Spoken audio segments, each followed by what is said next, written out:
Merci à vous d'être restés. Les échanges dans la projection sont pour moi aussi importants que la projection, parce que c'est un film de témoignage, mais en fait qui renferme 7 témoignages et des histoires de vie de 7 personnes. Évidemment, comme il y a marqué sur le texte au départ, il ne parle pas pour les soignants suspendus, ce sont 7 tranches de vie, parmi 15, 20, 30, 40, 50, 70, 80 000 personnes, on ne sait pas, hein, il y a un vrai flou. Il y a un vrai flou volontaire sur ce chiffre. Plus il est gros, plus il est effrayant, et moins il est facile à dissimuler de la part des médias et de la classe politique. Parce qu'évidemment, il y a une énorme omerta, ça fait 9 mois, mais on n'entend toujours pas parler. Très peu de médias se sont risqués à donner la parole à des soignants suspendus, ou alors pour les caricaturer, en les traitant d'égoïstes ou d'antivax. Ce qui semble être de moins en moins le cas. Néanmoins, forcément, quand... Là, je sais pas, j'ai vu les derniers chiffres de Santé publique France, 87% des personnes décédées du Covid en France étaient triplement vaccinées. Donc évidemment, on peut se poser la question sur la légitimité de quelque chose qui est censé prévenir les formes graves. Et a priori, le décès serait une forme grave. Vu que je ne suis pas scientifique, je ne me permets pas de me prononcer sur là. Et au Canada, ça a été sorti cette semaine, 90% des personnes décédées du Covid étaient doublement injectées, et 80% triplement injectées. Donc du coup, c'est difficile pour les médias de dire que les gens qui ne se sont pas fait injecter sont des antivax, puisqu'il y a des chiffres en face. Donc il y a un vent léger qui tourne. Et le but, c'est que ce film participe à faire débat, à créer des brèches un peu partout, puisqu'une grande partie de l'opinion publique est absolument ignorante du sort qui a été réservé et qui est encore réservé aux soignants suspendus. La plupart des gens pensent que touchent à une indemnité, un salaire qu'ils ont pu être intégrés, parce qu'ils n'ont pas eu l'information. Et on voit même que dans les gens qui sont dans des informations complémentaires ne le savent pas non plus, alors qu'ils sont de bonne foi. On peut penser qu'une grande partie du grand public ne veut pas voir cette réalité-là. Donc il faut amener des informations. Je profite pour vous dire que tous les débats sont sur le site internet soignant-suspendu.fr, et que là, il y a un assemblage d'1 heure de témoignages de soignants suspendus que quelqu'un qui souhaite rester anonyme, un réalisateur m'a envoyé, je l'ai publié sur ma chaîne YouTube et sur soignant-suspendu.fr, et donc ça arrive. Le but, c'est qu'il y a vraiment une démultiplication des témoignages, sous toutes leurs formes, sous forme livresque, comme le livre Les Oubliés d'Hermance Pêcheur, un collectif dans le Jura, d'où je viens. Et puis plein d'initiatives où des soignants se filment entre eux, le collectif Les Essentiels de Jean-Louis Blondeau.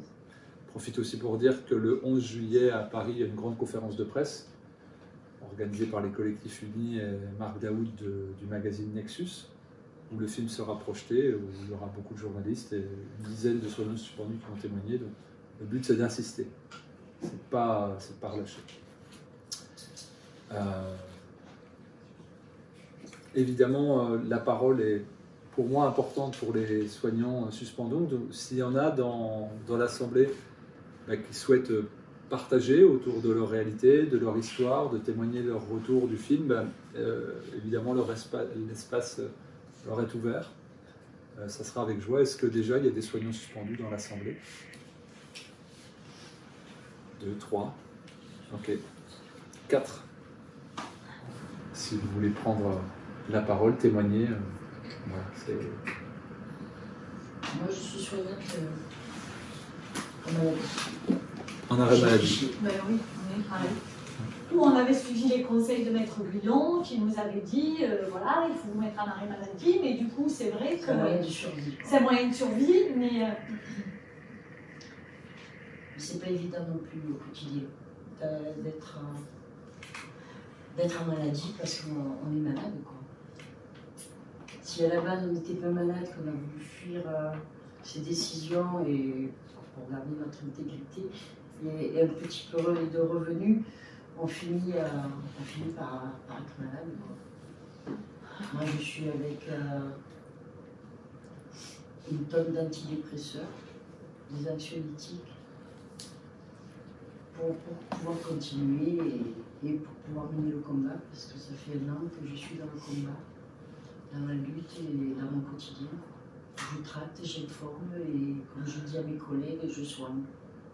Je soigne en informant les gens, en évitant que des parents injectent leurs enfants, en empêchant les vaccinobus de rentrer dans les établissements au mois de septembre, en empêchant le bus Skyrock de vacciner des gamins en échange de cadeaux. Voilà, tout ça, c'est ma façon aujourd'hui de soigner, c'est d'informer. D'informer, de participer à beaucoup d'actions. C'est une façon aussi de se sentir vivante. Parce que sinon, moi je vais vous dire, la vie d'après me fait très peur. Même si on parle d'une vie parallèle, je suis complètement flippée. Et même je me dis, je préfère, j'ai moins peur de la mort que de la vie qui nous réserve.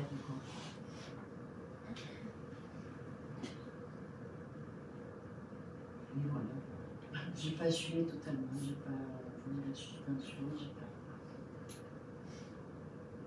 Ce qui est important, c'est, je pense, que ce que dit Grégory Pamard dans le film, c'est personne ne connaît la vie des gens, personne ne connaît les cœurs des gens. Chaque situation, chaque acte de non-pratique du soin aujourd'hui, que la personne soit démissionnaire, en arrêt maladie, suspendue, en reconversion, on ne sait pas ce qu'il y a derrière. Donc, c'est pour ça que le message au début du film, le titre c'est suspendu, mais comme Louis, eh ben, il est en disponibilité. Aurélie, elle a démissionné. Mais peut-être que dans l'histoire, il y aurait quelqu'un qui aurait pu être en arrêt maladie. C'est pas ça l'important pour moi. L'important, c'est... Cette arrêt maladie, c'est une forme aussi d'emprisonnement.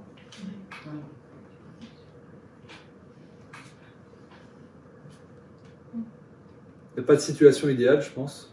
Non. Et on fait comme on peut avec ce qu'on a sur le moment. Et le but, c'est comme tu le fais, c'est de trouver sa place et puis essayer pour soi d'être bien et puis d'essayer d'avoir un rayonnement pour les autres. Et des fois, c'est pas possible parce qu'on est trop en sidération, c'est trop violent et on a plus besoin de l'autre qu'on est en capacité d'amener à l'autre.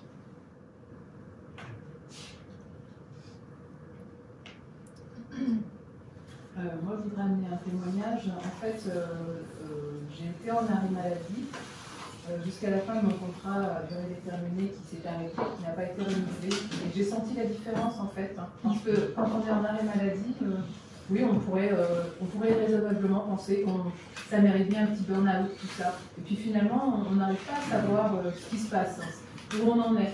C'est-à-dire, c'est pas un burn-out parce que j'ai fait un choix. Mais en fait, peut-être que je mens, peut-être que je vais bien en fait, mais je sais pas. Je suis dans un espace où je sauve ma peau. Et puis quand mon contrat à durée déterminée a été arrêté, enfin n'a pas été renouvelé, je suis sortie de cet arrêt maladie, puisque en fait j'étais dans une situation conflictuelle avec mon employeur sans que ça soit reconnu comme tel. Et donc, mon employeur me traite comme une personne suspendue, alors que ça ne l'est pas officiellement, puisque j'étais en arrêt maladie, puis sortie de mon contrat avec mon employeur. Et depuis, donc je suis demandeur d'emploi, on va dire ça. Mais ça a changé la donne, c'est-à-dire qu'aujourd'hui, j'ose aller aux abords de mon hôpital et que je me sens légitime, je me sens libérée de ce sentiment-là, de culpabilité parce que je sauve ma peau.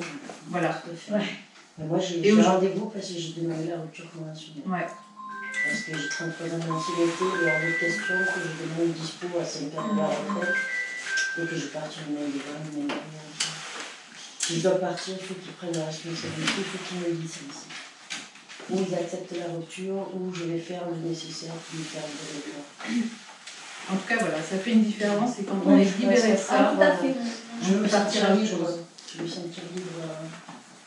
On est Cathy, malgré ses arrêts maladie, elle est allée dans l'hôpital pleine de foi, oui. Elle a tête morte. J'ai placardé dans les vestiaires, des affiches, des messages, quoi, pour essayer d'éveiller encore un peu plus de monde, quoi. Je suis très déçue des soignants de l'hôpital d'Avignon, très déçue de ce manque de solidarité, de ce manque d'entraide, mais que j'ai retrouvé ailleurs, quoi.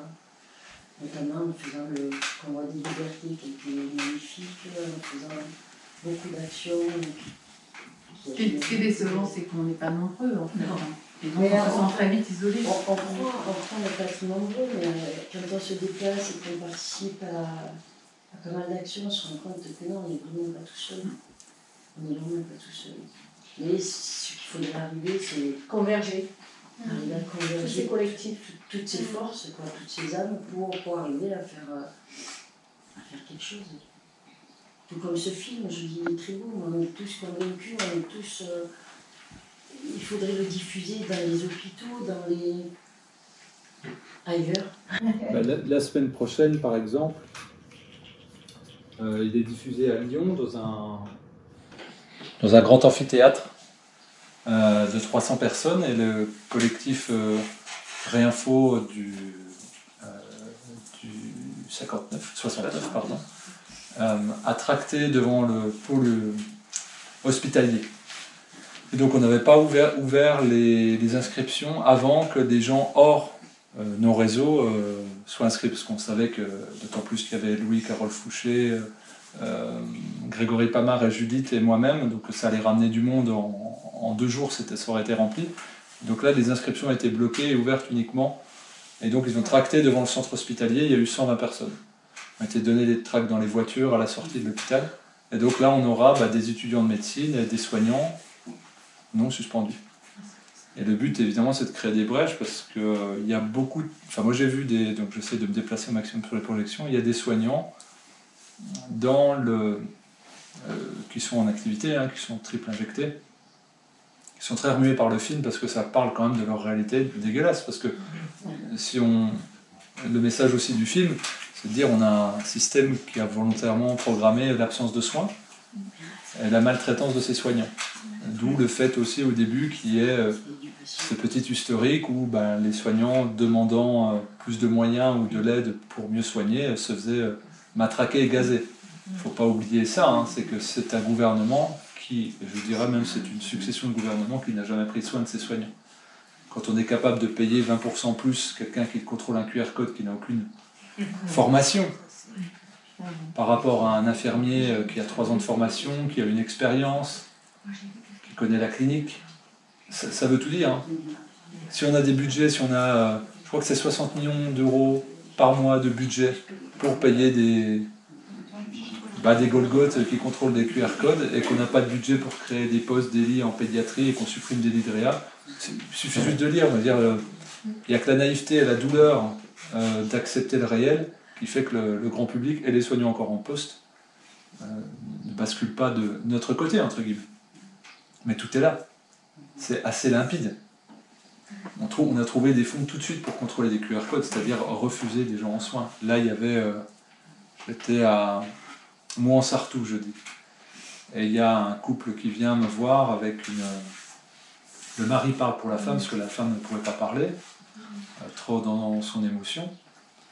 Et elle est suspendue, et elle fait une récidive de cancer du sein. Donc elle ne peut pas recevoir son traitement par chimio. Voilà. Donc elle a donné à l'institution, elle a soigné, et on lui refuse le soin parce qu'elle n'est pas injectée, et on l'a dégagée de son hôpital. Ça aurait été inaudible si on avait dit ça il y a 2 ans. Tout le monde nous aurait dit mais t'es complètement cinglé, tu vas pas te faire soigner, et aujourd'hui ça passe. On va arriver à justifier avec un oui mais. Donc le but de ce film-là, c'est qu'il ne soit pas agressif, c'est qu'il n'y a que l'évidence, il n'y a que le constat qui peut nous amener à dire il faut qu'on fasse corps, comme tu le fais, c'est-à-dire je ne trouve pas de soutien et de solidarité, ce que disait Carole Fouché, si on avait été solidaire un minimum de l'IHU, personne n'aurait été mis de côté parce que personne n'aurait pu fermer l'IHU. C'est le défaut de solidarité qui a rendu ça possible.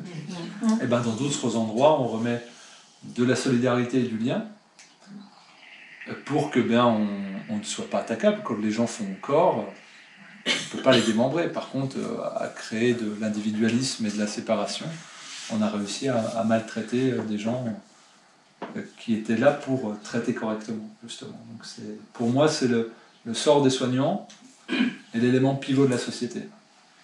C'est un indicateur extrêmement puissant, c'est très révélateur. Et c'est pour ça que médiatiquement, il ne faut pas que ça se sache. Parce que tout le monde a à cœur que ses proches et soi-même soient bien soignés. Or là, par la multiplication des témoignages, on se rend compte que l'individu, on s'en fout qu'il soit soigné. Ça n'a pas grand intérêt. Donc, je milite pour que les soignants suspendus, comme tu le dis, je continue de soigner, voilà. Toute personne qui a la fibre du soin en lui ne peut pas l'éteindre. Pas parce que tu n'as plus de contrat de travail qu'on t'enlève la capacité à aimer, à soigner, à prendre soin de l'autre. Et donc là, c'est encore un peu le bordel, c'est en train seulement de se structurer, mais ça n'empêche pas d'avoir envie et de se fédérer, de se grouper, d'où le message de fin du documentaire pour aller vers quelque chose de structuré, d'organisé, où chacun trouve à sa place. Et ce que tu fais, peut-être que tu as empêché l'injection de 15, 20, 30, 40, 50 gamins. Pas mal. Je préfère croire. Faut le faire. Que ça a été utile dans ce sens. Merci en tout cas à vous deux. Bon courage de prendre parole. Et merci Sophie. Notamment.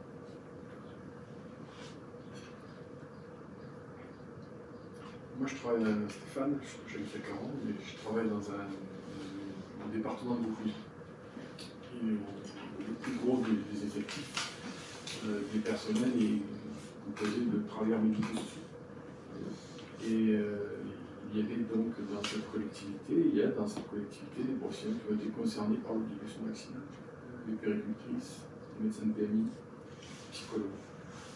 Et il y a eu quelques résistances de la part de quelques psychologues, mais qui finalement réussi à déboucher sur une action collective et une résistance contre qu'individuelle. Et ils ont, à ma connaissance, tous été vaccinés et aucun n'a été suspendu. À ma connaissance. Ce que je note dans l'évolution des relations professionnelles, c'est que il y a vraiment un avant et un après. Et l'après, c'est des relations professionnelles qui se sont distendues. Des moments de partage qui pouvaient exister, des moments de pratiquer l'activité de travail en y insérant des moments de pause, de discussion, tout ça, à plein d'endroits, ça disparu. Et je discutais avec des collègues l'autre jour qui ne sont pas sur le même travail que moi, parce qu'il y a beaucoup d'établissements dans cette collectivité territoriale, et qui faisaient le même constat. Donc il y a manifestement eu, au gré de cette politique dite sanitaire, comment dire, des manières des actes politiques qui ont généré des modifications profondes de la relation sociale. Et bien sûr, les soignants et le secteur médico-social qui était concerné, touché, mais pas que. Je crois que c'est une affaire qui touche tous les secteurs de la société. Et ça, pour moi, c'est l'espoir pour demain, et l'espoir qu'on peut nourrir d'une société, transformer la société. Oui, ayons l'espérance, mais en même temps, je crains que ça ne puisse pas se faire par un travail exclusivement sur la reconstitution à partir de réseaux locaux, de réseaux de solidarité. Voilà, je ne dis pas qu'il n'en faut pas, je pense que c'est nécessaire. Mais en même temps, je m'interroge sur ces stratégies qui consisteraient finalement à lâcher sur l'exigence que nous pouvons avoir de nous réapproprier les institutions qui nous ont été volées ou capturées, je ne sais pas quel est le bon terme, par les institutions du capital mondialisé, qui sont pour moi au cœur de l'appareil d'État. Et pour moi, Je pense qu'on a changé en quelques années, ça a franchi un cap. Les institutions du capital communiquaient avec des gens qui avaient une certaine autonomie, mais qui assuraient qui assuraient le boulot pour les intérêts du capital. On est passé à un autre cap. Le capital est au cœur de l'appareil d'État. Et l'espace du soin, comme l'espace de l'enseignement, pour moi, sont les deux secteurs qui ont été évidemment les plus abîmés, mais qui, à mon avis, répondent à une logique politique. Bien sûr, sur des objectifs qui ne sont pas explicités, mais qui sont, en fait, quand on lit dans un certain nombre de documents à droite, à gauche, qui remontent parfois à 30 ans. Donc, ça, voilà. Pour moi, il y a une cohérence. C'est explicité, sauf que pas grand monde, c'est ce qu'on disait, soit ne s'informe correctement, soit c'est trop difficile à admettre. Par exemple, si vous lisez la biographie de Valéry Giscard d'Estaing, vous explique clairement que pour que ne se reproduise pas un mai 68, il faut fabriquer des ignares, sans esprit critique. Il l'a écrit, président de la République, 1974. Il l'a écrit, oui, puis il l'a fait. Donc, là, au niveau des qualités de l'enseignement, on est au 24e rang au niveau européen. Voilà. Il n'y a pas autre chose. Et puis, il faut juste regarder que la France applique les directives européennes en fermant plus de lits, en fermant plus d'hôpitaux, etc., en supprimant des postes de soignants. Ce sont des directives. C'est-à-dire que c'est un alignement politique. Ce n'est pas le fruit du hasard, ce n'est pas Macron le grand méchant, comme tu le dis. C'est quelque chose qui est extérieur au phénomène politique. Et on utilise un tel, que ce soit Elisabeth Borne, Jean Castex, Véran, peu importe. Aucun intérêt. Aucun intérêt, on change d'habillage, de la même façon, on change des directeurs d'hôpitaux qui restent quoi 2, 3, 4 ans. C'est comme ça, ils prennent toute la charge des revendications sociales, ils font le sale boulot, on les dégage avec une bonne prime, on les fait même monter ailleurs dans l'administration, ou on attend leur burn-out parce que peut-être qu'ils ont une conscience, ces gens-là, donc ils n'en peuvent plus. Bon, allez, fais-nous un dernier plan social, et puis tu repars avec 20 briques, et puis ça sera bon. C'est ça qui se passe. Froidement, c'est ça qui se passe. Mais, réapproprier des institutions qui s'effondrent, autant on s'écarte pour ne pas prendre les débris, pas prendre de poussière, et puis ça tombe. Chant du cygne, quand on est obligé à ce point-là de maquiller, de censurer, je veux dire, il n'y a pas, les idéologues qui défendent le système, il n'y en a pas beaucoup. Tous les autres essayent de préserver le peu de confort qui reste, en se gavant d'antibiotiques, mais toi tu le fais pour sauver ta peau, mais les autres le font pour sauver leur esprit. Toi tu sauves ton âme en faisant ça, en te mettant hors jeu justement du système. Tu sauves ton âme. Et les autres picolent, fument des joints, partent à Ibiza, on ne sait rien. On s'évanouit, on s'étourdit. Parce qu'on sait que c'est plus tenable, on sait que là, il faut vite profiter du système avant qu'il s'effondre totalement. Personne n'est dupe sur le prix du carburant, sur les pénuries alimentaires, sur le durcissement de l'appareil politique, sur les conditions d'expression démocratique qui sont plus que limites. Donc, on se retire, et comme tu le dis, un des exemples, une des solutions, c'est pas la solution. Moi, je pense qu'il faut être relativement opportuniste, c'est-à-dire rester un pied dans le système toujours pour produire. Là, je l'ai fait avec le système, j'ai un numéro de visa au CNC, et c'est le but. Le but, c'est d'être dans les... Ce que je vous disais en préambule, c'est à la fois des projections sauvages au chapeau chez des particuliers, et à la fois dans l'institution, avec un numéro de visa au CNC, dans les cinémas, partout. Et on utilise et on avance. D'où le fait, si on en revient à ça, c'est que je suis très heureux que des médecins aient triché en faisant des faux, comme le laisse sous-entendre Grégory, parce que ce sont des gens qui ont à cœur de soigner, qui ne sont pas dupes, et on est déjà en manque. Essayez de trouver un médecin généraliste sans réseau, vous allez faire comment? C'est pas possible. Donc ces gens-là, c'est fondamental qu'ils restent. Par contre, si tout le monde l'avait fait, on aurait laissé l'institution dicter. Donc pour moi, je trouve que c'est très équilibré. Et que les soignants suspendus, qui peuvent être référencés comme n'ayant pas prêté le flanc, sont essentiels parce qu'ils sont une exemplarité pour d'autres.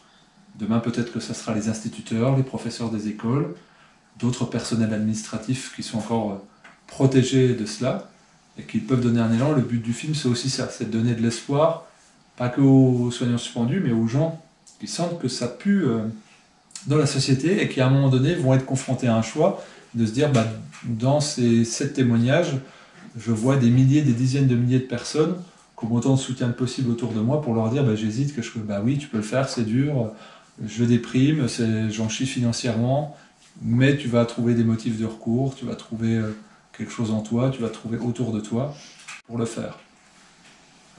On m'a posé la question pourquoi pas les travailleurs sociaux et pas le personnel administratif, c'est ce qu'on me pose à peu près à toutes les projections, parce que moi je viens du soin, de la santé, de par mon activité de praticien de santé, de formateur en santé naturelle, mais également d'éditeur santé, et j'ai réalisé un précédent film sur le jaune, et je voulais dans cet interstice des soignants suspendus montrer qu'un autre soin est possible. Ce qui évidemment était plus difficilement explicable à travers les travailleurs sociaux ou le personnel administratif. Donc c'est un prisme de lecture, d'où le fait que sur le site soignantsuspendus.fr, je montre autre chose que je n'ai pas fait, parce que ma sensibilité va vers ces pratiques-là et vers les personnes qui sont dans le film. Toute personne qui est ici a choisi de refuser l'institution, par exemple ici, mais a le pied dedans aussi. C'est pas grave. Par contre, quand ça va s'ébouler, on ne sera pas 100% dépendant. On sera peut-être 30-40% dépendant, 20%. On ne sait pas. Peu importe. Et je pense que les réseaux solidaires vont nous aider à passer ce cap-là. J'en parlais avec Serge, qui me disait que ça fait 10 ans qu'il est dans les monnaies libres. C'est vrai qu'il y a une explosion d'informations sur les monnaies libres. Il y a plein d'ateliers localement qui se font. C'est une énorme opportunité. Peut-être qu'avec ces monnaies libres, on va pouvoir rétribuer des soignants suspendus pour qu'ils continuent à soigner. Voilà, c'est une belle aubaine. Et puis le système parfait, je ne suis pas sûr qu'on l'aura un jour. Mais un système qui tienne la route et qui nous permette d'être harmonieusement en lien, et puis qu'on ne soit plus en état de survie mais de vie, ça j'y crois profondément. Parce qu'on a cette capacité de résilience, cette créativité-là, pour mettre tout ça en place. Et on a de la compétence, on a de la technicité, on a du savoir. Là on est une quarantaine. Si on fait l'agrégat de toutes les compétences de chacun, ça commence à... Je pense qu'il y en a qui sont ingénieurs ici, qui doivent travailler dans la finance, il y en a qui sont dans le soin, enfin voilà, tout type de profil hétéroclite. Donc dans une région, quand on commence à regrouper 300-400 personnes, quand les cerveaux se mettent à tourner, ça fait mal. Hein. Donc voilà, faut le faire, il faut le voir comme un accélérateur. Ce que disait Eric Lorillon, voilà, on avait tous dans les tripes de vivre autre chose. C'est pas agréable, mais voilà, c'est la métaphore d'un accouchement, je trouve qu'elle est très bien choisie. Donc on est dans la goulotte. Puis on se dit que nos ancêtres ont tous connu des périodes où il a fallu aller au front, au sens propre comme au sens figuré, pour un avenir meilleur pour nous et nos enfants. Donc dans notre génération, c'est notre combat à nous. Donc on se l'approprie et on nous a dit qu'on était en guerre, donc on y va. Hein. Je suis un beau soldat. Je suis pas dans le même camp, c'est tout. Excusez-moi, c'est peut-être une question naïve, mais on a le droit d'être naïf à tout âge. Oui. Est-ce qu'on pourrait interdire à quelqu'un qui est soignant et qui a, mettons, un voisin qui est malade, de le soigner? C'est très compliqué comme... Alors peut-être les gens du SLS qui sont plus dans le juridique pourraient répondre. Alors à part la non-assistance à personne à danger, c'est très très compliqué. Parce qu'il y a des docteurs comme des soignants qui ont les capacités. Moi je suis malade, il n'y a pas moyen d'avoir une place nulle part. Je vais les voir, est-ce qu'ils ont le droit de me soigner? Est-ce que j'ai le droit de les rétribuer? Faut le savoir ça. Ouais. Si on ne peut pas créer quelque chose. La réponse qu'on peut faire, elle se trouve dans le documentaire, parce que c'est l'exemple de Greg, qui est le médecin à l'image dans le documentaire, et qui se trouve confronté actuellement à des poursuites du Conseil de l'Ordre, et exactement dans le cas que tu décris. C'est-à-dire que lui, il est actuellement suspendu, et que pour avoir répondu à l'appel urgent d'un patient qui n'était pas pris en charge en milieu hospitalier, donc de manière évidemment totalement désintéressée, non rémunérée, pour répondre à une urgence, et pour autant, le Conseil des médecins, le Conseil de l'Ordre des médecins, prend quand même l'initiative de le poursuivre pour avoir soigné quelqu'un en situation d'urgence. Donc on en est là aujourd'hui. Donc est-ce que la théorie c'est qu'il est dans son bon droit? D'abord d'un point de vue moral, il est forcément dans son bon droit et ça lui paraît tellement naturel qu'il ne se pose pas la question et qu'il va au-devant du malade. Mais pour autant, l'ordre actuellement, il essaie quand même de poursuivre cette personne pour avoir simplement porté assistance à une personne en danger.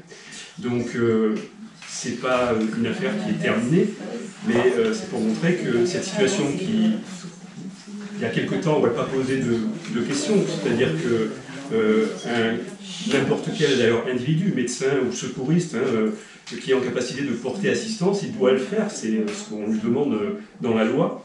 Et bien là, un médecin qui est en capacité d'aider un malade, on lui reproche d'avoir été aider ce patient qui n'était pas pris en charge en milieu hospitalier et qui était en situation dégradée, urgente. Et excusez-moi, est-ce qu'il y a quelque chose, par exemple, des pétitions, des choses comme ça, pour le soutenir, et qu'est-ce qu'on peut faire pour le soutenir?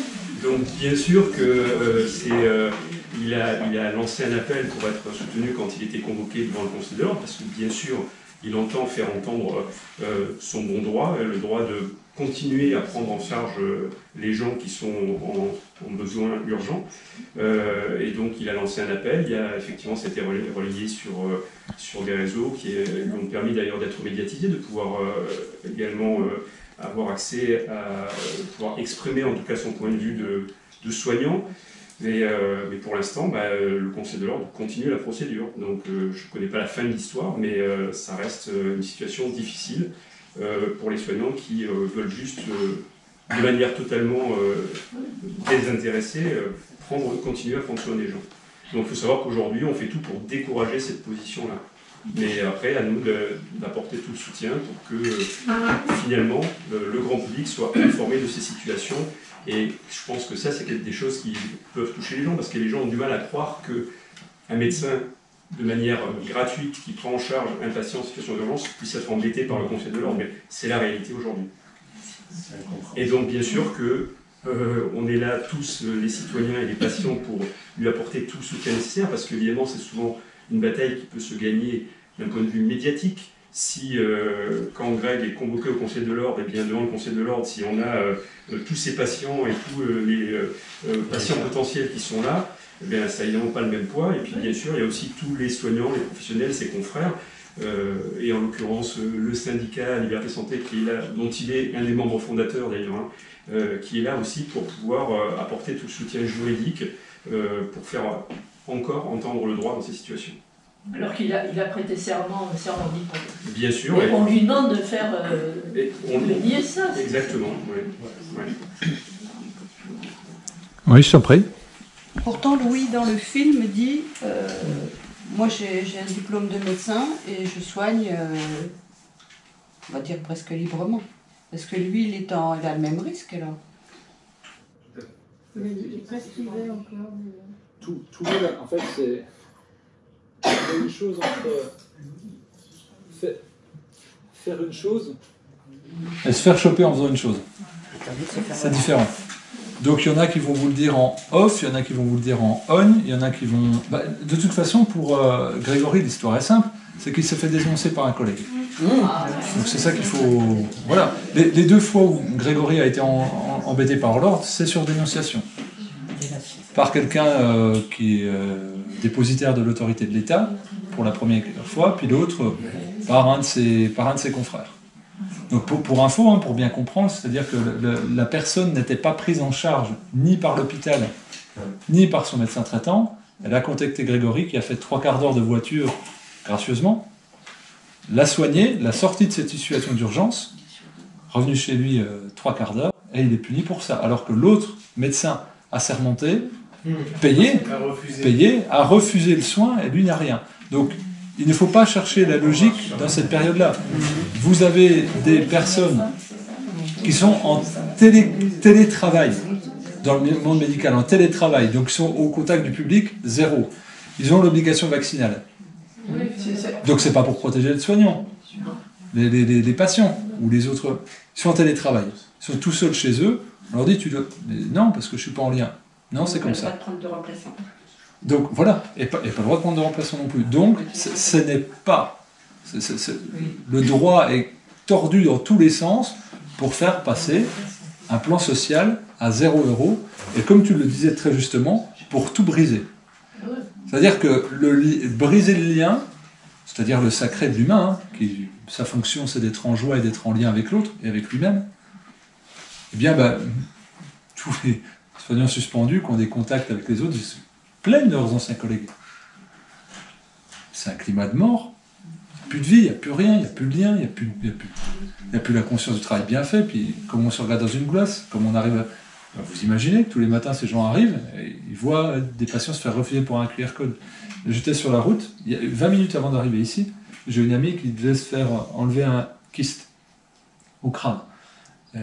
Et donc, elle a pris rendez-vous avec le chirurgien. Et évidemment que tout le monde pensait qu'elle était vaccinée. C'est la base.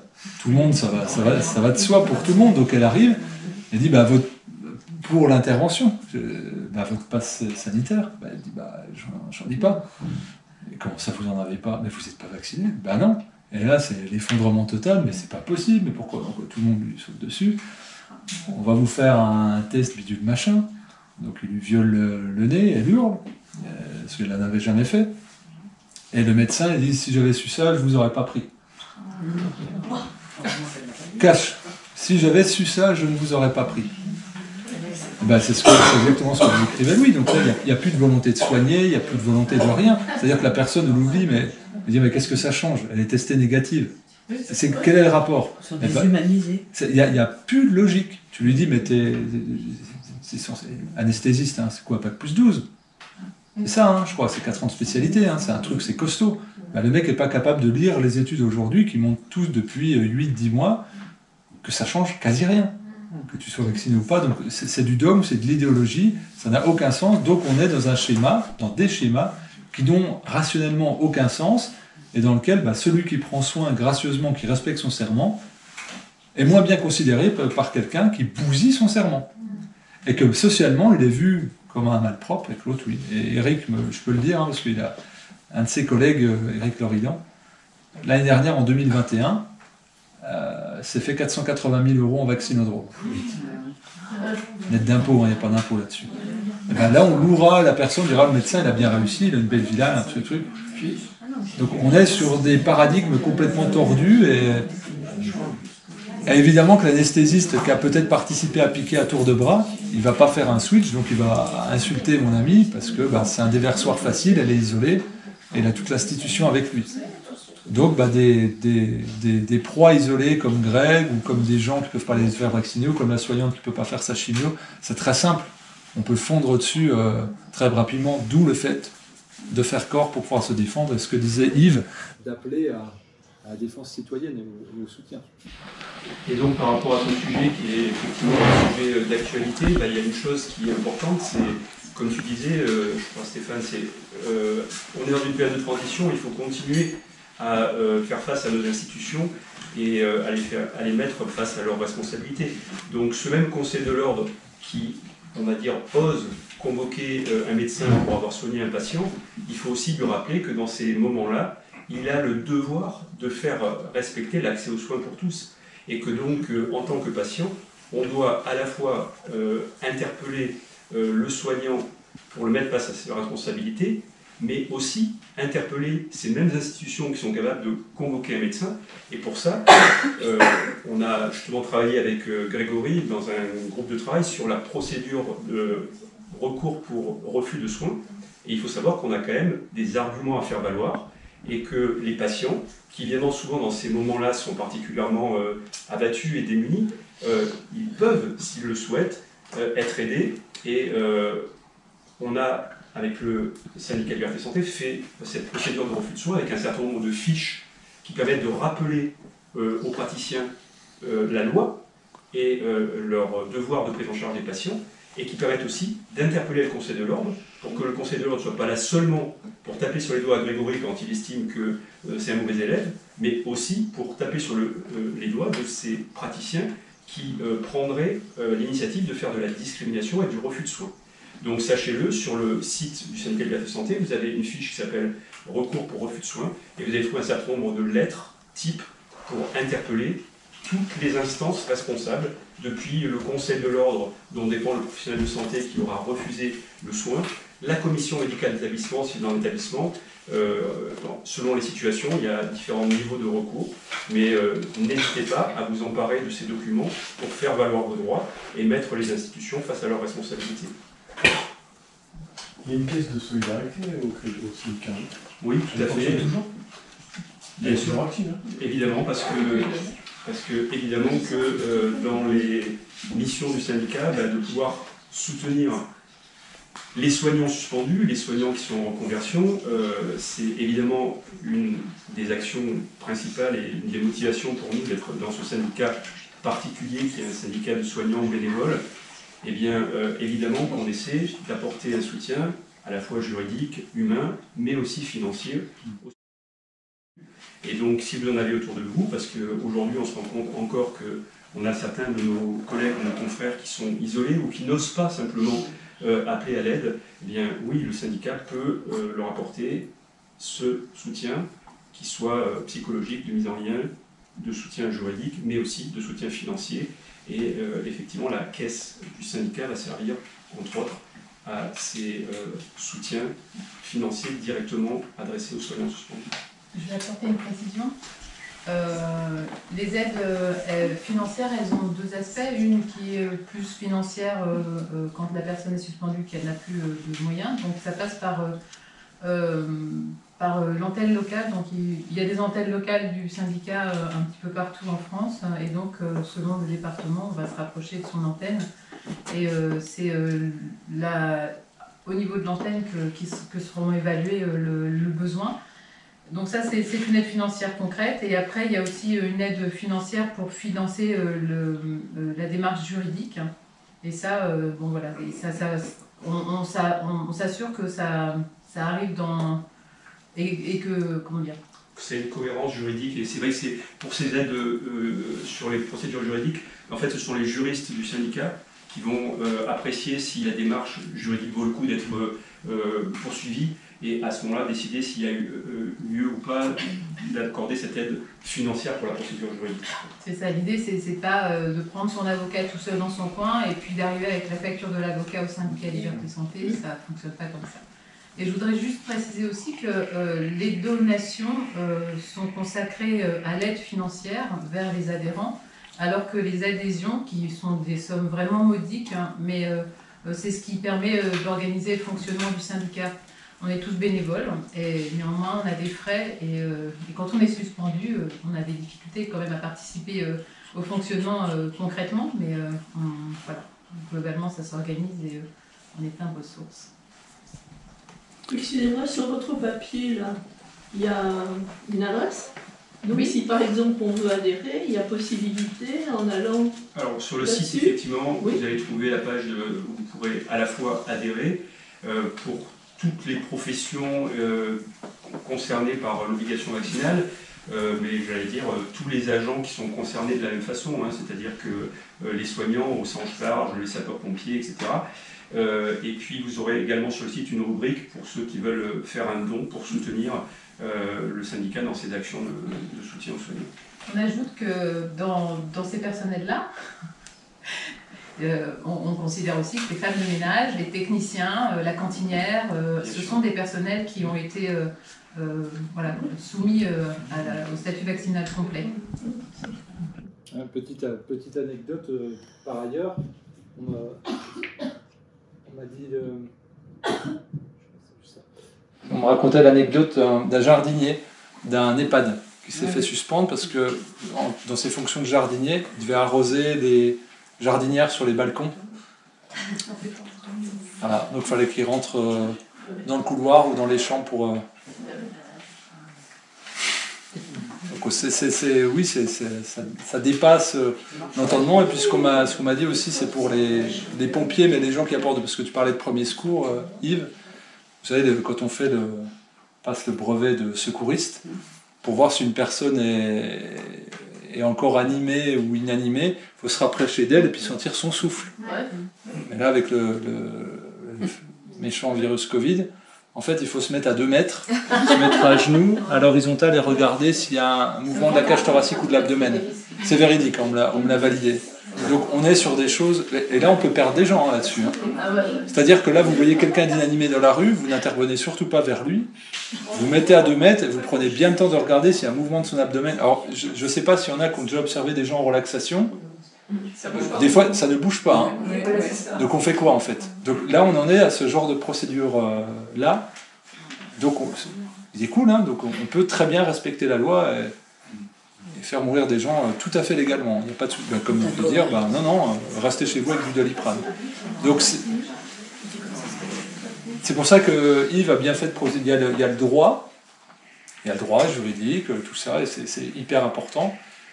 Parfois, il y a le droit moral, voilà, qui est un peu vaporeux, qui concerne plus chacun que l'institution, donc à chacun de faire ce qui lui semble être juste en son âme et conscience, c'est-à-dire 2 choses qui sont largement oubliées et balayées depuis quelques temps. En tout cas, merci pour les précisions. Donc voilà, c'est pour ça que quasiment toutes les projections du film sont accompagnées de représentants du syndicat Liberté Santé. C'est vraiment important qu'on voit qu'il y a justement de la structuration. C'est un boulot titanesque de faire un syndicat avec des antennes locales. Il y a des recours. Et il y a de la maltraitance chez les soignants et chez les personnes qui ne peuvent pas se faire soigner. Et bien, il y a des recours juridiques et des fois ça marche. Des fois ça marche très bien, des fois ça marche pas, mais au moins c'est là pour l'histoire et un jour il faudra rendre des comptes. Il me semble qu'il y a une évolution récente en termes de jurisprudence. Il me semble qu'il y a eu je ne sais plus dans quelle région là, parce que ça a évolué positivement dans un premier temps par rapport aux malades. Les administrations refusant de reconnaître cette maladie pour suspendre la suspension, en fait. Il y a eu une accumulation de jurisprudence tant sur le droit public que sur la juridiction prud'homale, le droit privé. Et j'ai vu passer récemment des jugements, alors je ne sais plus si il me semble que c'est sur le privé, le secteur privé, où c'est des professionnels du soin non malades, qui ont été rétablis dans leur droit avec obligation de rétribution et de régularisation de tous les impayés et tous les salaires impayés. Donc là, alors après, il faut voir ce que ça peut donner en seconde instance. Mais voilà, je ne sais pas si vous avez des infos, mais ça, c'est plutôt encourageant. Et d'ailleurs, au tout début, moi, je suis militant syndical CGT depuis très longtemps, atterré par l'alignement de la CGT sur la doxa gouvernementale mondialisée. Mais bon, voilà, j'ai dû faire avec ça, et moi aussi, me retrouver finalement très isolé, hein, un sentiment de grand isolement, hein, quand on était militant pendant des années comme ça, dans des organisations collectives, ça fait drôle. Hein. Après, dans la continuité des Gilets jaunes d'ailleurs, c'est monté une corde d'écran, vous voyez. Et en fait, à l'époque, quand la loi est sortie, vous avez les conseillers d'expertise, les experts, les bureaux d'expertise du grand patronat, c'est-à-dire des employeurs de Manu, hein, je ne dis pas les employeurs de Manu, le CAC 40, là, qui eux avaient dit attention, ça, là si vous suspendez, et bien sûr c'est plutôt dans le secteur privé hein, que ça parlait, si vous suspendez, vous vous exposez derrière, à terme, à de possibles et de vraisemblables réponses judiciaires, enfin juridiques, prud'homales, et qui pourraient vous coûter très cher. Moi j'ai suivi ça à l'époque. Hein. Bon, après ça a disparu du débat, mais il y avait cet aspect-là. Et du coup, il y a de l'espoir en fait que effectivement, eh bien, la pression institutionnelle partout qui pousse sur l'application de la doxa, en s'amenuisant avec les contradictions hein, qui remontent finalement de ces vaccins, de ces médicaments qui ne traitent pas, qui ne permettent même pas de sauver de la mort. Évidemment qu'au fur et à mesure, il y a du potentiel à ce que justice reprenne le dessus et ne soit pas inféodée au pouvoir politique. En tout cas, retrouve un peu de liberté dans l'exercice de ces missions. Voilà. Oui. Qu'est-ce qu'il en est donc je voulais dire quelques mots, mais je t'en prie, si tu veux réagir ou prendre la parole. Je voulais témoigner de la réaction en fait des soignés, donc des patients. Donc je suis orthophoniste suspendue, je suis en train de me recycler. Je fais du soutien scolaire, donc j'accueille toujours des enfants dans le cadre que j'ai pu construire, mais j'ai gardé mon réseau. Et je me rends compte que je suis très bien accueillie en tant qu'orthophonie suspendue. Je suis très claire quand je me présente. Dans les services sociaux, les écoles privées, où en fait les gens sont vraiment auprès de la population, qui sont confrontés à la destruction de l'école, à la destruction du soin, l'orthophonie, il y a 1 à 2 ans d'attente par cabinet. Et les gens sont très pragmatiques finalement. Je pense que les gens sont prêts à accueillir des propositions alternatives. Et ce qui manque peut-être à l'heure actuelle, c'est justement que ces propositions alternatives s'organisent, se connectent, soient connues. Mais je pense que la population est prête à dire, bon, ben ok, tel médecin veut que je sois vacciné, il ne veut pas, mais tel autre qui n'est pas vacciné, qui est suspendu, mais qui a trouvé un moyen, une niche pour m'aborder, ben moi je vais me faire soigner chez lui, il n'y a pas de problème, je le connais ou je vais apprendre à le connaître, mais voilà, je pense que tous les soins holistiques maintenant, les gens sont prêts, les gens ont essayé, qui n'a pas essayé telle technique de relaxation, tel soin par les plantes, etc. Je pense que les gens sont prêts et peut-être que finalement c'est au bout du compte un mal pour un bien, c'est-à-dire que peut-être qu'on va passer à une époque où la toute-puissance de la médecine, avec tous ses mauvais côtés, ben, va disparaître et qu'on va s'ouvrir sur d'autres choses et on va être beaucoup plus près finalement de l'être humain, quoi, du patient et de l'être humain dans sa globalité. Moi, mon espoir, c'est ça, c'est ce qui me tient. Et j'ai été très très touchée par le film, ça a résonné très très fort. Et je pense que cette façon de dire, d'entendre les soignants, cette espèce d'attitude paisible, alors qu'ils reçoivent une violence sans mots en plus, je pense que c'est l'image des soignants qui sont habitués à être confrontés au pire, à la mort, et qui savent recevoir ça, assumer ça en silence, et sans se mettre en avant. Donc je pense que ça, c'est ce qui est en train de se passer, c'est-à-dire que on est obligé de retourner à l'essentiel et à l'humain. Voilà, c'est une note d'espoir. Voilà. Merci beaucoup, ton témoignage. Merci. Merci. Pour rebondir sur ce que vous disiez, je trouve que ce dont je me suis rendu compte, moi je suis psychologue, je ne suis pas suspendue, mais je suis en train de quitter l'hôpital, je travaille en psychiatrie depuis 20 ans. Et je me suis rendu compte en fait que les personnes qui étaient le plus touchées, ce sont les personnes qui avaient une éthique de travail et que c'est venu totalement bouleverser ça. Moi, si je m'en vais, c'est parce que la maltraitance, ça suffit et que exiger, parce que c'est ce qu'il fallait faire en consultation, exiger que les patients aient un QR code et soient vaccinés pour bénéficier d'un soin, pour moi, ça a été la violence ultime et que ça, c'est insupportable. Et du coup, ça nous a ramené, enfin, je dis nous parce que j'ai l'impression qu'on est tous dans ça et que c'est ce qui est en train d'émerger. On a été habitué à un fonctionnement vertical, c'est-à-dire on attendait tout de l'autre, tout, mais vraiment tout. Et on nous a habitués à ça, une espèce d'enfants qui n'ont pas été sevrés, on attendait le papa ou maman qui allait nous ramener la manne universelle, et que là maintenant, ce qu'on est en train de découvrir ou redécouvrir pour certains, c'est ce que j'appelle moi le fonctionnement horizontal, j'invente rien, c'est-à-dire la solidarité. Et qu'on s'est rendu compte que chacun de notre place, on a des compétences et que ces compétences, on peut les partager les uns avec les autres. Moi, c'est vraiment ça qui me tient à cœur. Et qu'on peut créer, on le crée de manière, là on est là de manière comme ça informelle, mais voilà, on est en lien. Et que ce lien-là, c'est ça qui nous tient.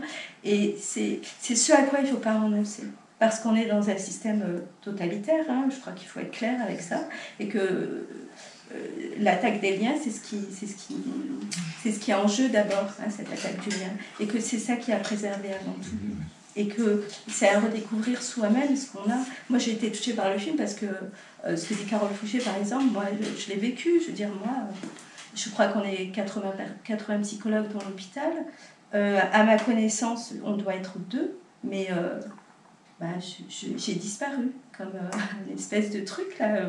À un moment j'existais, puis après j'existais plus, et que j'ai disparu. Moi, ce qui me blesse vraiment, c'est que j'ai disparu du jour au lendemain pour les patients que je voyais depuis des années, et que ma douleur, elle est là, pour moi elle est vraiment là, mais qu'en même temps je me dis bon, là je suis dans un moment de transition, mais que je vais les revoir parce que moi j'aime mon métier, je suis toujours psychologue, même si je perds l'usage de mon titre parce que je ne suis pas vaccinée, mais c'est pas grave. Hein. L'important c'est que j'ai des compétences et que ces compétences-là, c'est pas l'autre qui va me les dicter, parce qu'on est aussi dans quelque chose où on nous donne un titre, on nous donne une compétence, on nous donne des obligations, on nous donne des responsabilités et que subitement on nous les retire. Mais pourquoi on va donner ce pouvoir-là à qui que ce soit nos cadres ou les directeurs d'hôpitaux, que sais-je? Pourquoi on va donner ce pouvoir-là à l'autre?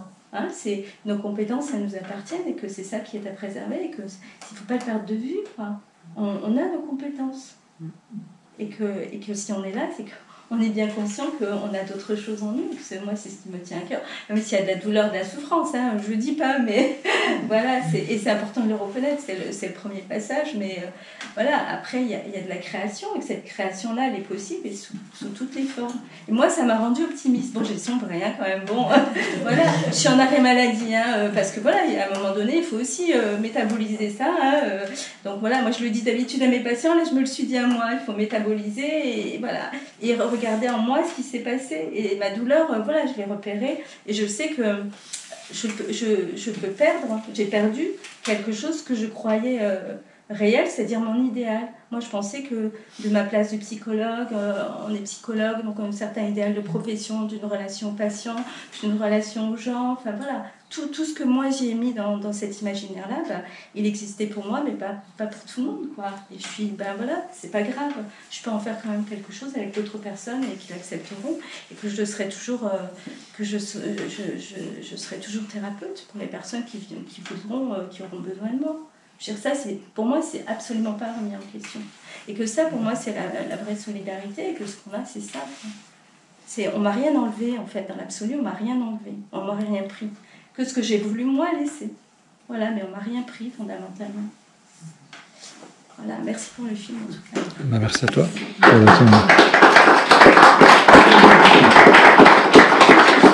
Juste ponctuer, parce que ça, c'est important. Je suis assez discrète, quand même, dans mon travail, j'ai toujours été... Et j'ai rencontré grâce à ce qui se passe, j'ai rencontré Ariane Biran, psychologue qui vit à l'autre bout du monde, j'ai rencontré Amandine Lafargue, enfin, j'ai rencontré des psychos avec qui on fait des capsules pour expliquer ce qui se passe, quoi. On fait des capsules vidéo pour expliquer que on est manipulé, qu'on est torturé, etc., que la torture psychologique, c'est notre métier, mais du coup, là, on est en train de se dire, bon, là, il faut faire quelque chose, quoi. Donc, voilà, on s'est mis à faire des trucs, à inventer, quoi. Et je trouve ça riche, quoi. Moi, j'ai fait de belles rencontres, vraiment. Puis j'en fais beaucoup aujourd'hui. Je voulais dire merci aussi pour ça, et pour le film. Merci à toi. Merci. Oui, je t'en prie. Merci pour le film. Je ne suis pas soignante, je suis enseignante et je suis en empathie totale avec ce qui est dit, je le ressens. On n'a pas été encore dans ce problème à l'éducation nationale, mais je le sens arriver. En revanche, on a suspendu des gens parce qu'ils ne portaient pas le masque. Et ça, ce n'est pas dit. Donc merci pour les soignants. J'aimerais bien que tu en fasses un pour les enseignants. Je ne le ferai pas parce que c'est à d'autres de le faire. Moi j'ai lancé le mouvement, il y a plein de gens qui me disent faisons un tome 2, faisons un truc. Le but c'est pas de faire une OPA sur celle-là. Mais par contre j'espère, comme tu le dis, c'est hyper important. Pour ça aussi que j'ai mis on pourrait dire, le sujet des masques abordé par Eric, c'est périphérique, mais c'est central. Je pense que c'est pas anodin si le professeur Raoult a fait une vidéo cette semaine où il a montré une étude comparative sur 3000 personnes avec ou sans masque. Il y a eu un exposé magistral de Eric Loridan au congrès Benzib samedi dernier à Marseille. Aucune étude dans le monde existe depuis 45 ans sur l'intérêt du port du masque. Aucune. Ça n'existe pas. Il y en a eu des dizaines et des centaines de faits, il les a toutes épluchées. Au pire, c'est équivalent. Donc, il faut aller les chercher. Maintenant, c'est de confronter. Moi, maintenant, quand on me dit le masque ou truc, je dis, mais pourriez-vous me présenter une étude? Oui, mais allô, pourriez-vous me présenter une étude? C'est juste ça. Donc là, la personne, elle va rentrer chez elle, elle va faire. C'est pour ça que dans le documentaire, j'ai montré que sur un moteur de recherche, vous me croyez, je peux être un menteur. Je peux être un réalisateur en train de vous manipuler. Et Eric peut être un menteur. Bah, regardez, en fait, c'est tout simple. Ça prend 10 minutes. Ça n'existe pas. Et en effet, il y a eu des parents qui ont eu leur droit de garde retiré, j'en connais, qui m'ont écrit, parce qu'ils étaient virulents sur le fait que leur enfant porte le masque. Ils ont dit, mais il n'y a pas d'études, et on leur a retiré leur droit de garde.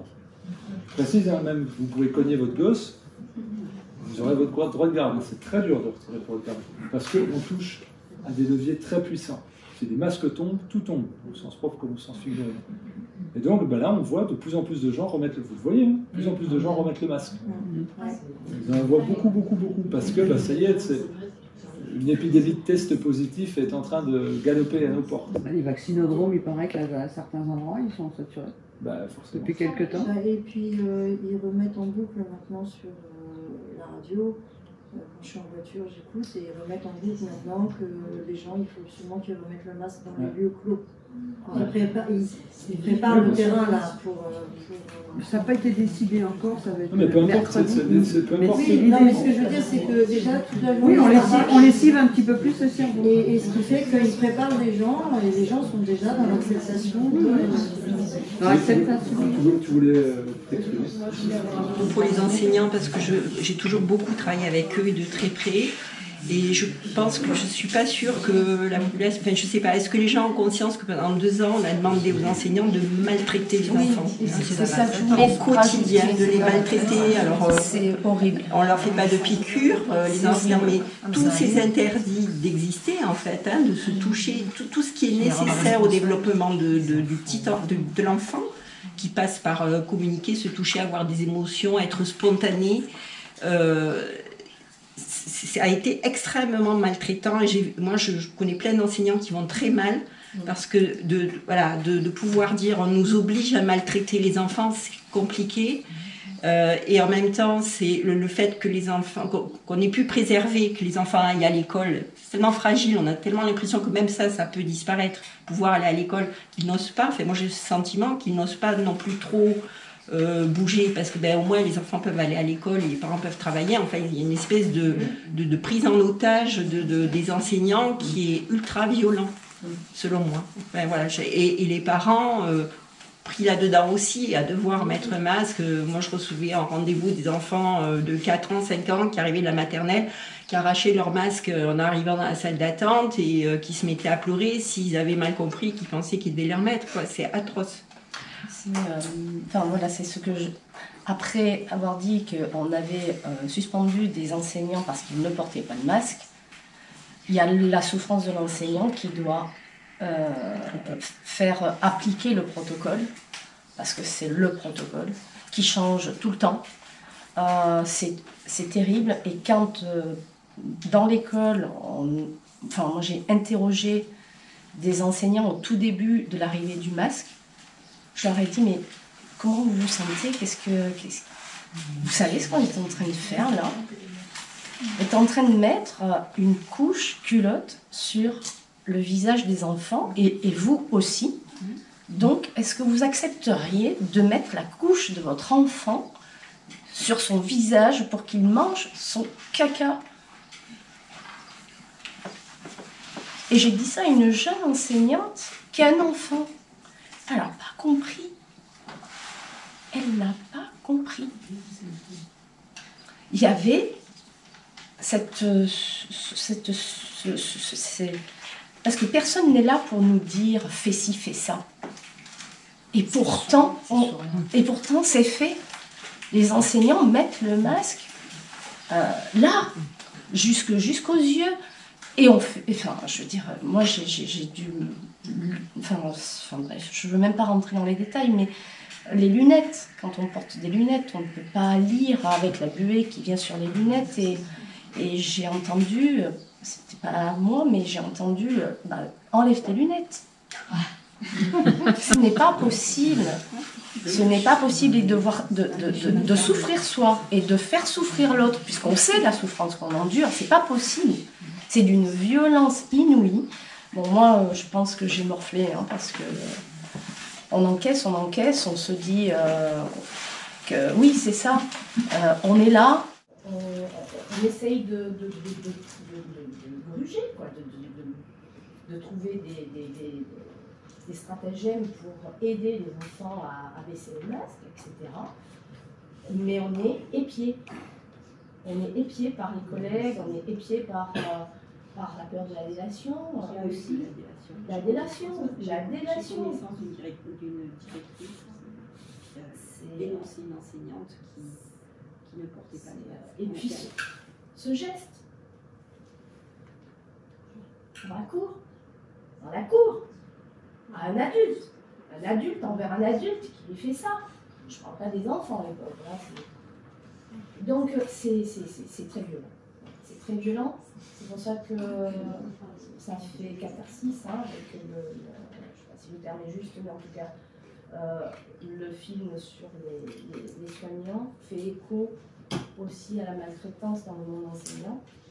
Et en fait, je me demande si l'obligation vaccinale arrivera, parce que de toute façon, ils ont déjà obtempéré. Bien sûr. Ils ont déjà courbé les chines. C'est pour ça qu'on n'a pas besoin de leur demander. Je suis désolé, c'est pas un jugement, c'est un constat, c'est la catégorie socio-professionnelle la plus soumise qui soit.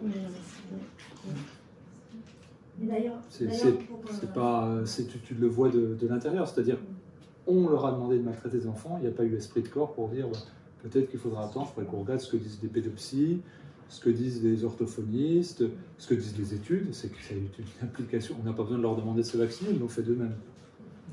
C'est une des rares professions dont l'intérêt à exercer cette profession est dans le moment où on n'exerce pas cette profession, c'est-à-dire les vacances. Dans l'intimité, quand vous demandez qu'est-ce que tu aimes, toi, dans ton métier, il y a plein de vacances. Donc, c'est-à-dire que tu l'aimes quand tu n'aimes pas faire ton métier. D'accord. Ici, c'est pas la société. On est d'accord, c'est pas la société ici. On est 40 personnes hors, on est hors cadre, hors société, hors tout ce que vous voulez. Si on est là, c'est qu'on a pressé le jus. Je me permets de dire ça, mais tu sais ce que je veux dire. Tu as des collègues. Il n'y a pas beaucoup de tes collègues qui se trouvent ici ou qui se trouvent avec d'autres réseaux en disant il faut vraiment qu'on milite. Leur préoccupation en rentrant le soir, c'est pas comment dire le. Je crois qu'ils ont l'impression de bien faire. C'est même pas ce que tu dis, ce serait à la limite, ça irait si c'était ça, mais je pense qu'ils ont l'impression. Mais il n'y a pas d'esprit critique. C'est ça. Ils sont super. Mais on leur met des classes de 35, c'est bien.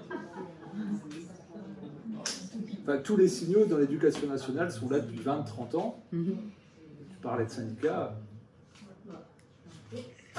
En tant qu'enseignante, j'en ai fait des manifs. Oui, mais maintenant, c'est ce que je dis, c'est pour ça. Mais maintenant. J'ai enseigné par plaisir, mais ça me sert encore, je transmets encore à des plus jeunes. Voilà. Ça, je suis d'accord, mais de la même façon qu'on recrute des infirmières aujourd'hui sans concours, et on est sûr d'avoir écarté celles qui pourraient être un peu rebelles, on les dégage, on reprend des gens. Ça n'a venu à l'idée de personne. Il y a une campagne gouvernementale de dire nous recrutons 30 000 soignants. Ben, vous en avez sous la main, vous n'avez pas besoin de les recruter ni de les former. En gros, c'est dire on a dégagé les insoumis et on va prendre des complètement soumis. C'est-à-dire on ne va même pas faire de concours. Pour être infirmier aujourd'hui, vous n'avez plus besoin de passer de concours. Tu prends tes 3 doses juste pour faire tes études. C'est ce que disait Louis, que tu es sur les rails. Et c'est ça. Et donc pour les instituts, les profs, ça a été fait pareil. Et vous êtes la dernière génération d'instituts où les gens ont des fibres et que maintenant, c'est de la grande mollesse. Et encore une fois, le défaut de solidarité pour faire front. Moi, à chaque fois, quand je dis, demande mon fils quand il monte dans le bus, ton masque. C'est même pas bonjour, ton masque. Vous pouvez lui dire bonjour, vous pouvez dire le masque. Et là, la perversité, c'est qu'elle me dit, je suis obligé, parce qu'on est contrôlé dans le bus. Parce que les gens sont contrôlés. Je lui dis, je dois faire l'état des stocks de masques qu'on m'a donnés à la fin de semaine, et s'il en manque, je dois dénoncer à qui j'en ai donné. Et je dis, comment vous vous comportez du coup avec ce système-là? J'ai pas le choix. J'ai pas le choix. Mais vous voyez le truc, c'est-à-dire que les gamins, d'un point de vue sanitaire, les gamins sont comme ça avec le masque, ils le touchent 50 000 fois, toucher à peine, c'est mort, il n'est plus stérile. Donc on sait que c'est pas sanitaire. Donc par contre, de fliquer quelqu'un qui est accompagnatrice de bus, lui dire on t'a donné 12 masques le 12 juin, on est le 15 juin, il n'y en a plus que 11, à qui t'en as donné, donne-moi le nom. À un moment donné, il y a un truc qui doit fonctionner là. Normalement, il y a quelque chose qui doit percuter. On parle d'enfants, hein. On parle d'enfants. Et de délation. Et de soumission et de délation volontaire. C'est-à-dire que ça va là. Et il y a des contrôles inopinés dans les bus. Donc évidemment que ça va pas s'infléchir à la rentrée. D'où la solidarité et de faire circuler ces études absurdes sur l'inutilité totale du masque. C'est que sur le vote, moi je t'en rien. Et oui. Exactement. C'est marqué, mais peu importe. On a dit que... Ça n'est plus. J'en ai parlé à une pharmacienne, parce que moi je suis rentré très naïvement dans une pharmacie, puis on m'a dit votre masque monsieur, ben, je dis il n'y a plus besoin de masque. Et puis en gros c'est au libre vouloir de la pharmacie, de l'officine. Donc ben, vous devez mettre un masque. Ben, je dis j'en ai pas. Ben, je vous envoie un. Ben, je ne vais pas acheter un truc qui ne sert à rien. Comment ça sert à rien? Je dis ben, est-ce que vous pourriez me montrer une étude? Et la personne elle bug. Puis je dis ben, produisez-moi une étude, mais de manière très sympathique. J'ai fait des recherches, moi, je n'ai pas trouvé... je suis de bonne foi. Donc là, elle commence à douter. Et là, sa chef, elle arrive, elle me donne un masque. Je dis, ah, c'est gratuit, finalement. Ferme ta gueule. Ferme-la. Et là, la préparatrice en pharmacie me dit, oui, mais moi, ça me rassure. Elle dit que ça joue sur vos émotions, c'est une chose. Que ça a une action biologique, physiologique, c'en est une autre. Si ça vous rassure, vous pouvez le mettre. Mais par contre, vous savez que ça ne sert à rien, ça vous rassure. Et là, elle était toute perdue. Et ce qui était très drôle, c'est qu'après, bah, c'est un ami médecin qui m'avait fait une ordonnance, mais comment dire, scannée, enfin, elle a pris en photo. Donc, ah bah non, on ne peut pas la regarder. Envoyez-le sur email. Donc, notre email, on va sur email au mec qui est derrière le poteau, là, à 2 mètres. Ben, ça ne marche pas, on ne le reçoit pas. Après, ah ben on n'arrive pas à zoomer. Bon, il y arrive finalement. Ah ben l'ordinateur ne marche plus, on ne peut pas le saisir. Ah ben le référent médecin, il n'est pas rentré dans la base de données. Je sais bien le progrès, hein. C'est super. Et ben c'est ça. C'est ça le truc, c'est-à-dire que de A à Z, ça n'avait aucun sens. C'est-à-dire qu'elle ne voyait même plus que de mon entrée jusqu'à ce que je puisse récupérer le produit pour lequel j'étais venu, ça n'avait aucun sens, et rien ne marchait, rien n'avait de sens, mais ben, on y va quand même. On continue à ramer. Je vais me permettre d'arrêter ici, parce qu'avec Sophie, on doit refaire 4 heures de route. Très bien. Donc, je voulais éteindre ma question, est-ce qu'on a accès... Très bien. Bien vu. Donc le documentaire est en participation libre et consciente sur exuvie.fr, exuvie.fr, qui est le nom de ma maison d'édition. Et je vous invite, si vous au moins 10 contacts de votre fichier mail, vous prenez bien soin de dire, c'est pas anti-vax, c'est pas anti-gouvernement, c'est juste du témoignage, et puis on pourra en parler si tu veux, et puis tu peux laisser un témoignage. Voilà, c'est un documentaire, voilà, exuvie, exuvie.fr.